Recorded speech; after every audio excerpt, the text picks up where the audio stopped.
A socially distant opening of Parliament. The Queen's first engagement since her husband's funeral. My lords, pray be seated. But with a scaled-back pomp, there was still politics and a promise of safer homes. My ministers will establish in law a new building safety regulator to ensure that the tragedies of the past are never repeated.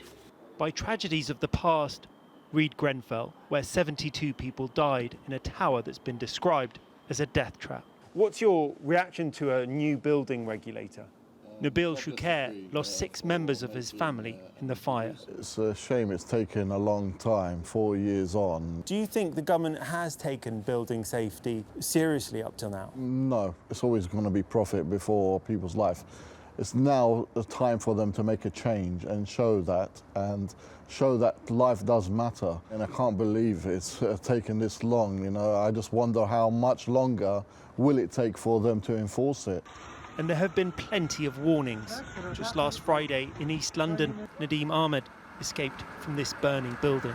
What I would urge, however, is the immediacy and the pace for change.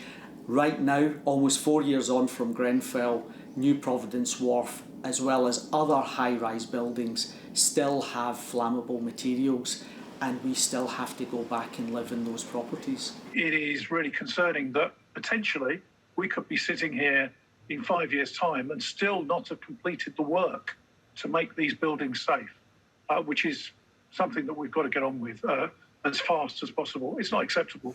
But some bereaved and survivors feel deeply let down by the Queen's speech. They say once again, social housing tenants have been ignored. Because the Grenfell Tower... One ongoing theme at the Grenfell inquiry is how safety warnings by tenants were ignored by landlords. Yes, there are problems for leaseholders now in private blocks and they have no right of recourse. But of course, what we saw in Grenfell was social tenants having no voice and no right of recourse there when they were raising concerns. So yeah, I think it's a big missed opportunity. Almost 4 years after the fire, more promises of change, but little action. And there was more from the government today about the future of Grenfell Tower, wasn't there? That's right. The government's making the difficult decision of thinking of pulling the tower down. Letters went out today to bereaved survivors and people in the community. And they say they've taken advice from structural engineers and need to consider taking the tower down carefully.